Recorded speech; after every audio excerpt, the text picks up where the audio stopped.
Hi everyone, this is Anam. Welcome to PhD jobs and admission. So आज के इस video में हम एनटीए पीएचडी एंट्रेंस टेस्ट के लिए जेएनयू, बीएचयूएन, बीबीयू सारी यूनिवर्सिटीज के जो प्रीवियस ईयर क्वेश्चंस, कुछ प्रीवियस ईयर क्वेश्चंस और कुछ मोस्ट एक्सपेक्टेड एमसीक्यूज जो एमसीक्यूज ऐसे एमसीक्यूज जो पूछे जाने के चांसेस है, तो उन सारे क्वेश्चंस को, उन सारे प्रीवियस ईयर क्वेश्चंस को आज के सेशन में हम डिस्कस करने वाले हैं ऑन रिसर्च मेथोडोलॉजी। तो काफी इंपॉर्टेंट क्वेश्चंस है। आपको बहुत सिंपल से सिंपल लैंग्वेज में समझाने की कोशिश करी हूँ मैंने। तो आपको जो भी कॉन्सेप्ट समझ में नहीं आ रहा है आप मुझे कमेंट कर सकते हो। और उसी के साथ साथ काफी स्टूडेंट्स मुझसे कहते हैं कि बायलिंगुअल लैंग्वेज तो याद रखिए, आपको एनटीए जो क्वेश्चंस देगा इस बार पीएचडी एंट्रेंस टेस्ट के लिए, तो वो सिर्फ और सिर्फ इंग्लिश लैंग्वेज में ही होंगे, एक्सेप्ट हिंदी लैंग्वेज वालों को। तो बाकी सारे जो रिमेनिंग स्टूडेंट्स है, आपको सिर्फ और सिर्फ क्वेश्चन पेपर आपका इंग्लिश में ही पूछा जाएगा। तो याद रखिएगा कि आपको इंग्लिश में ही क्वेश्चंस को सॉल्व करना है, ठीक है।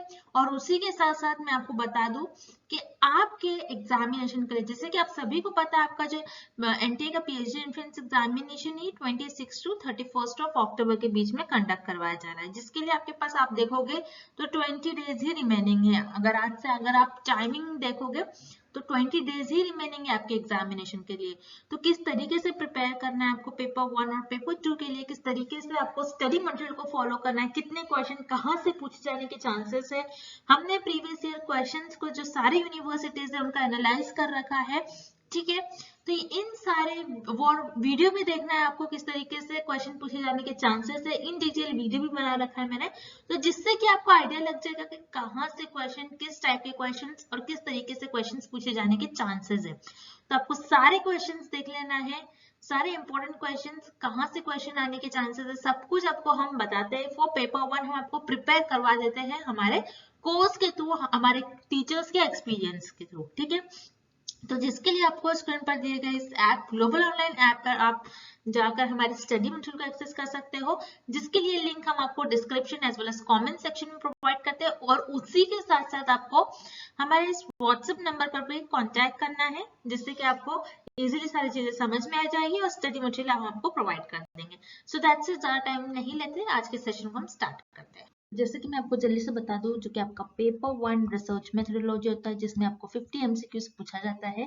तो यहाँ पर हम आपको रिसर्च मेथोडोलॉजी पर आपका वीडियो लेक्चर्स प्रोवाइड करते हैं, जिसमें आपका पूरा सिलेबस कवर्ड होगा, जिसमें theory lectures, MCQs lecture plus previous year questions के आपको लेक्चर सीरीज देखने मिलता है। मॉक टेस्ट में आपके हम प्रैक्टिस करवाते हैं। एज ऑल नो कि आपका जो एनटीए का पीएचडी एंट्रेंस एग्जामिनेशन होता है, ये कंप्यूटर बेस्ड होता है, इसीलिए मॉक टेस्ट भी हम आपको कंप्यूटर बेस्ड करवाते हैं कि किस तरीके से आपको क्वेश्चंस को सॉल्व करना है। और एज वेल एज अगर आप कंप्यूटर बेस्ड टेस्ट दे रहे हो, ऑनलाइन दे रहे हो टेस्ट, तो आपको किस तरीके से प्रॉब्लम्स फेस आ सकती है, उससे किस तरीके से ओवरकम करना है, वो सारी चीजें मॉक टेस्ट से आपकी कवर हो जाती है।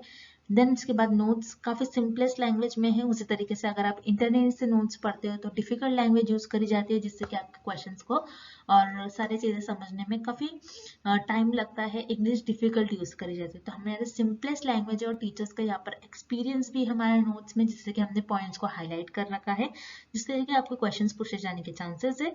एंड उसी के साथ साथ revision PDF plus previous year questions भी हम आपको प्रोवाइड कर रहे हैं।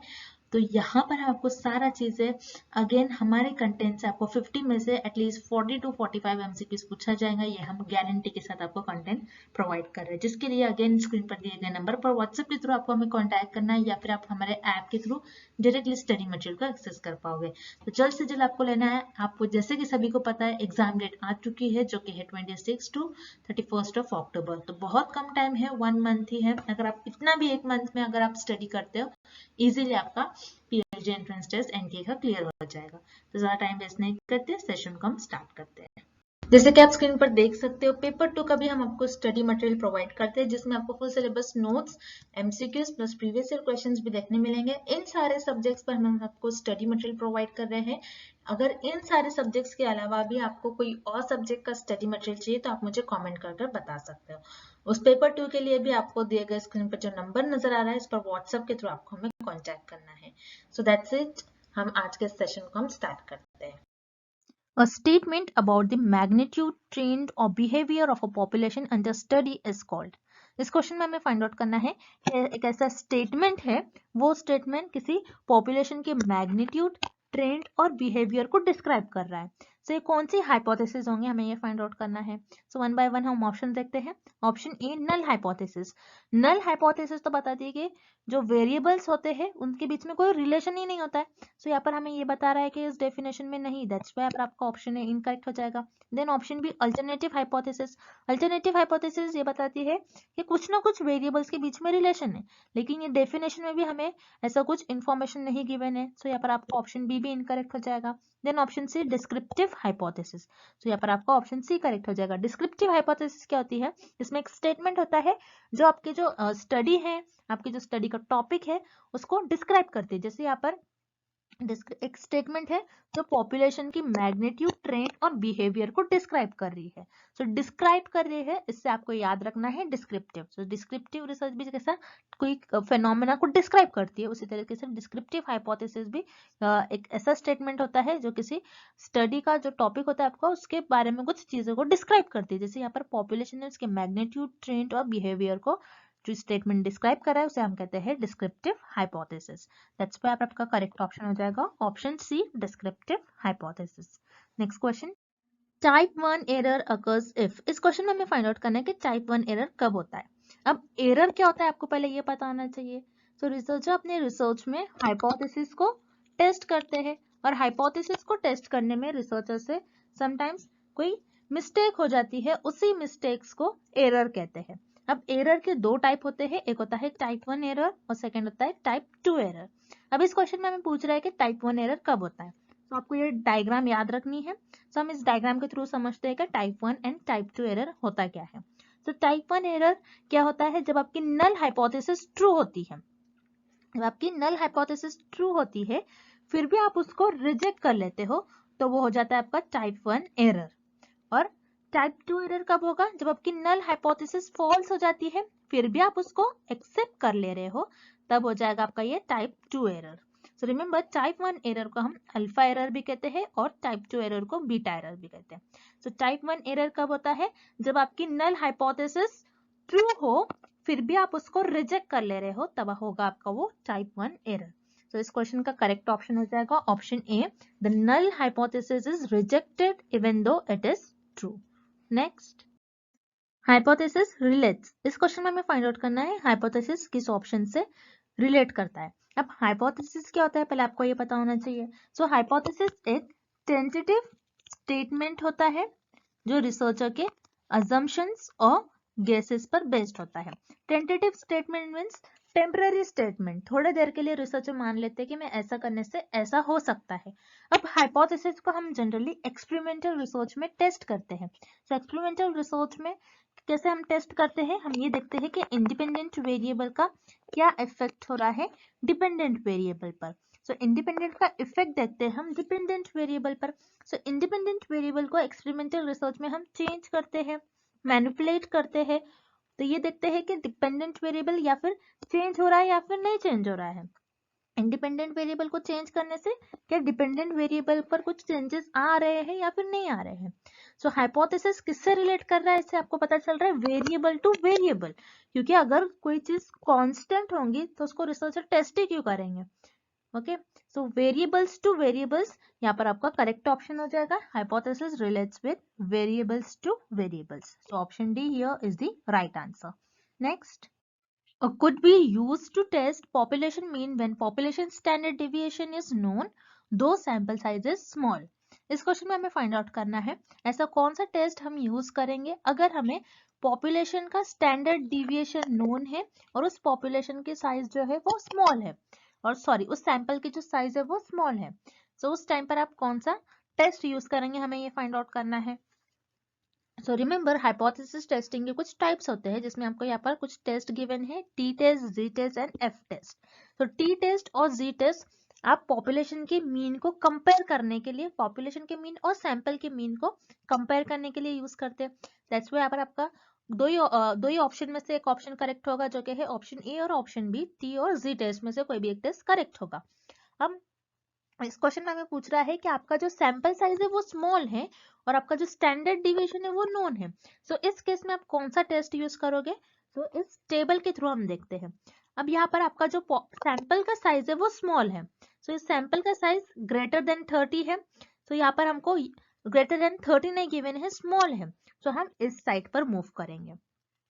सो यहाँ पर पॉपुलेशन वेरिएंस, जिसके हम कहते हैं स्टैंडर्ड डेविएशन भी, अगर आपका स्टैंडर्ड डेविएशन नोन है तो आप कौन सा टेस्ट यूज करोगे, जी टेस्ट।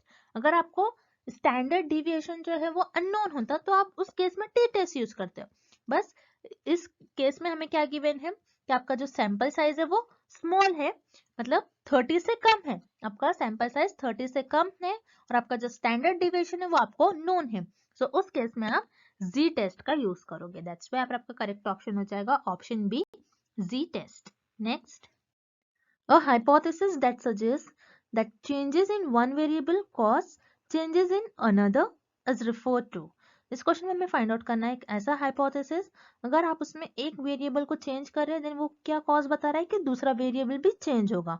सो ये कौन सी हाइपोथेसिस की डेफिनेशन होगी। सो यहाँ पर आपको एक ही वर्ड पर फोकस करना है, दैट इज कॉज। एक वेरिएबल दूसरे वेरिएबल को कॉज कर रहा है और वो दूसरा वेरिएबल चेंज हो रहा है, सो वो आपका हो जाएगा कॉजल हाइपोथेसिस में, जिसमें एक वेरिएबल जो है एक वेरिएबल का दूसरे वेरिएबल पर कॉज होता है, वो कॉज एंड इफेक्ट रिलेशनशिप बताता है। कॉजल हाइपोथेसिस क्या होता है, कॉज एंड इफेक्ट रिलेशनशिप बताता है बिटवीन द वेरिएबल्स। एक वेरिएबल अगर चेंज करोगे तो दूसरा वेरिएबल उसके कॉज से दूसरा वेरिएबल भी चेंज ही होगा, सो वो हो जाएगा आपको causal hypothesis. Then relational hypothesis क्या बताता है कि वेरिएबल्स के बीच में कुछ ना कुछ रिलेशन है, ये ऐसा नहीं बताता कि अगर आप एक को चेंज करोगे तो दूसरा भी चेंज हो जाएगा, बट रिलेशन क्या बताता है कि कुछ ना कुछ चेंज है। सो यहाँ पर आपका ऑप्शन ए इनकरेक्ट हो जाएगा। Then option C null hypothesis. Null hypothesis क्या बताता है कि कोई रिलेशन नहीं है बिटवीन द वेरिएबल्स, वेरिएबल्स के बीच में कोई भी रिलेशन नहीं है, तो यहाँ पर ऑब्वियसली आपका ऑप्शन सी इनकरेक्ट हो जाएगा। Then option D associative hypothesis.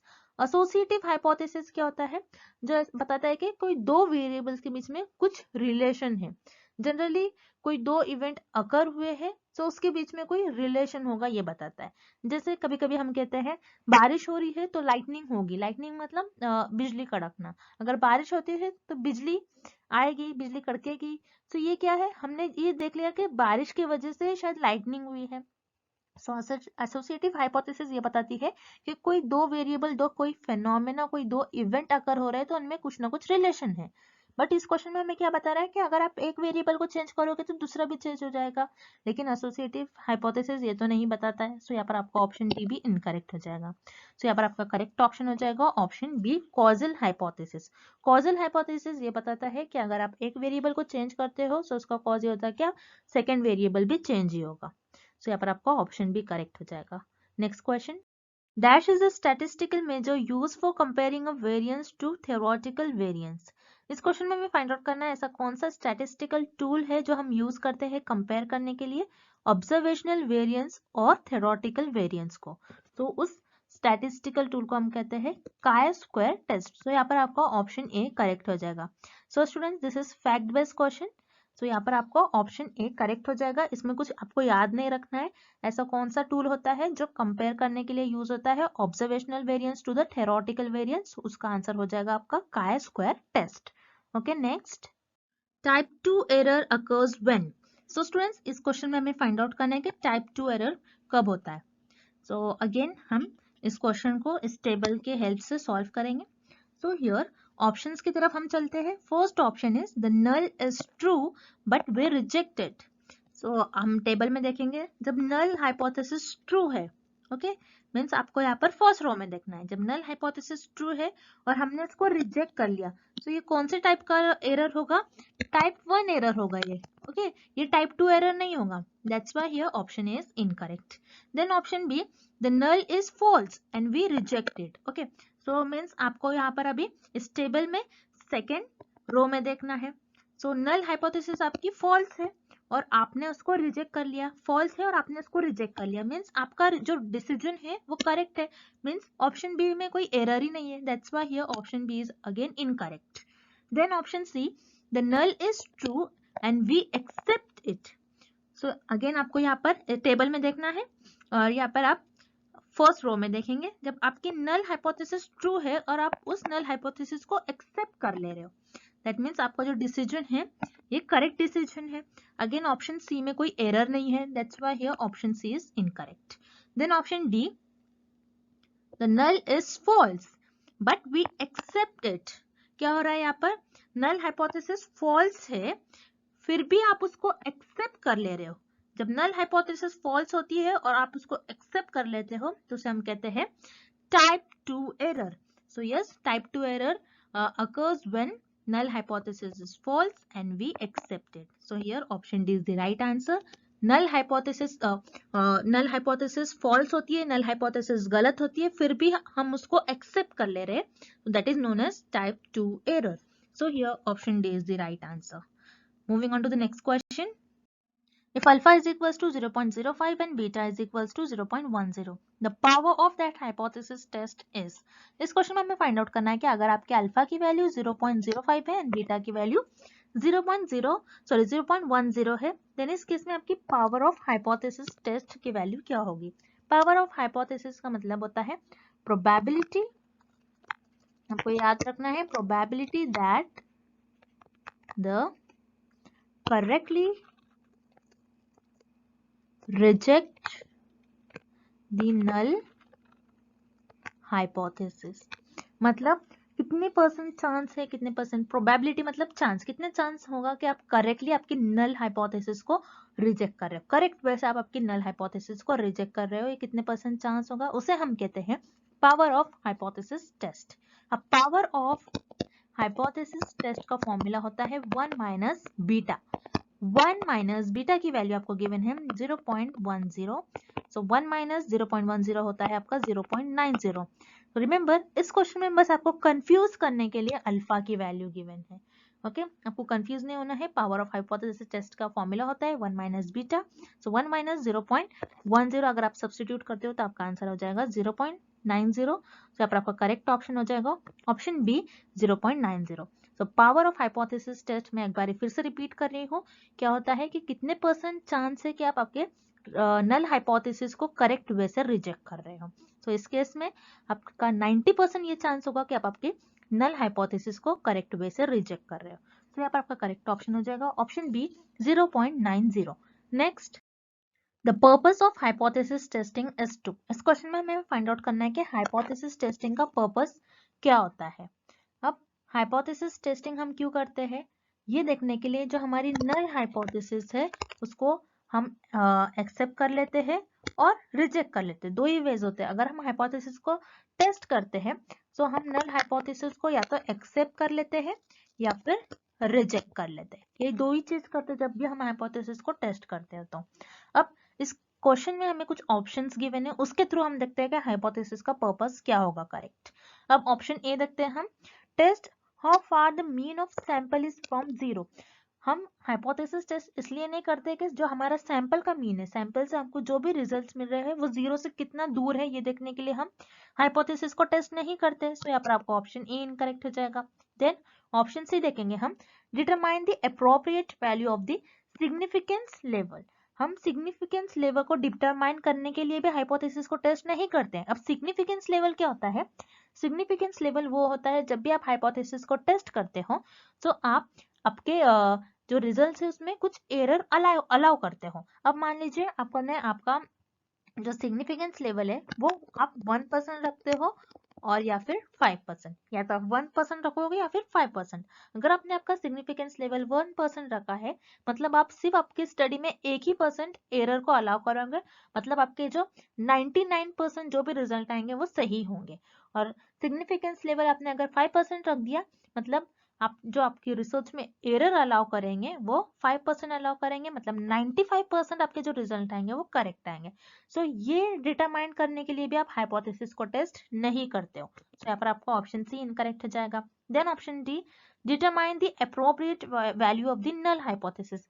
Null hypothesis के एप्रोप्रिएट वैल्यू को डिटरमाइन करने के लिए आप हाइपोथेसिस को टेस्ट नहीं करते, बल्कि ये देखते हो कि नल हाइपोथेसिस को हमको एक्सेप्ट करना है या फिर रिजेक्ट करना है। हम नल हाइपोथेसिस को किसी वैल्यू को डिटरमाइन नहीं करते, आपको याद रखना है, किसी वैल्यू को डिटरमाइन नहीं करेंगे नल हाइपोथेसिस की, हम बस ये देखते हैं कि नल हाइपोथेसिस को एक्सेप्ट करना है फिर रिजेक्ट करना है। सो यहाँ पर आपका ऑप्शन डी भी इनकरेक्ट हो जाएगा। Then option B, determine whether the statistical result is significant. मतलब अब मान लीजिए हाइपोथेसिस टेस्ट, हाइपोथेसिस क्या होता है? हाइपोथेसिस इज नथिंग बट एक टेंटेटिव स्टेटमेंट होता है जो रिसर्च अपने रिसर्च में अपने गेसेस पर ले डाउन करते हैं और उसको अपने रिसर्च में टेस्ट करते हैं। अब मान लीजिए एक हाइपोथेसिस है कि वाटर अगर इंक्रीज करते हैं तो प्लांट की ग्रोथ भी इंक्रीज होगी। ये मेरी एक हाइपोथेसिस है। अगर मैं प्लांट को वाटर ज्यादा दे रही हूँ तो प्लांट की ग्रोथ भी ज्यादा होगी। अब इससे जो रिजल्ट आ रहे हैं, इससे जो रिजल्ट आएंगे मतलब वो स्टैटिस्टिकली सिग्निफिकेंट है या नहीं, मैं ये चेक करने के लिए हाइपोथेसिस टेस्ट करते हैं हम। Statistically significance, okay. हम हाइपोथेसिस टेस्ट इसलिए करते हैं स्टैटिस्टिकली सिग्निफिकेंस है या फिर नहीं ये देखने के लिए। अब स्टैटिस्टिकली सिग्निफिकेंस का मतलब क्या हो रहा है? आपके जो रिजल्ट हो रहे हैं वो बाय चांस आ रहे हैं या फिर आपका जो इंडिपेंडेंट वेरिएबल है मतलब जो वाटर है, क्या वाटर की वजह से ही ग्रोथ हो रही है या फिर नहीं, आप ये देखते हो। ओके, अगर वाटर की वजह से ग्रोथ हो रही है तो आप क्या करोगे? जो आपकी नल हाइपोथेसिस है उसको रिजेक्ट कर लोगे। अगर वाटर की वजह से ग्रोथ नहीं हो रही है तो आपकी नल हाइपोथेसिस को आप एक्सेप्ट कर लोगे। सो ये हो जाती है आपकी हाइपोथेसिस टेस्टिंग का पर्पस। सो हाइपोथेसिस टेस्टिंग का पर्पस ये होता है कि determine whether a statistical result is significant. So यहाँ पर आपका ऑप्शन भी करेक्ट हो जाएगा। Next, analysis of variance is a statistical method of comparing the dash of several population. इस क्वेश्चन में हमें फाइंड आउट करना है एनालिसिस ऑफ वेरिएंस, जो कि एक स्टैटिस्टिकल मेथड होता है। ये मेथड हम क्या कंपेयर करने के लिए यूज करते हैं। सो स्टूडेंट्स, आपको पहले पता होना चाहिए कि एनालिसिस ऑफ वेरिएंस होता क्या है। सो एनालिसिस ऑफ वेरिएंस, जिसको हम कहते हैं ANOVA test, okay. Analysis of variant को हम कहते हैं एनोवा, ओके। ये टेस्ट हम यूज करते हैं कंपेयर करने के लिए मीन ऑफ 3 और मोर पॉपुलेशन, जैसे कि आपको इस क्वेश्चन में गिवन है सिवरल पॉपुलेशन, तो this is known as ANOVA. तो 3 या फिर 3 से ज्यादा, इसको हम कहते हैं सिवरल पॉपुलेशन के मीन्स को कंपेयर करने को हम कहते हैं एनालिसिस ऑफ वेरिएंस, और एनालिसिस ऑफ वेरिएंस को हम कहते हैं एनोवा टेस्ट। सो यहाँ पर आपका ऑप्शन सी करेक्ट हो जाएगा, means, okay. And thank you for watching this video.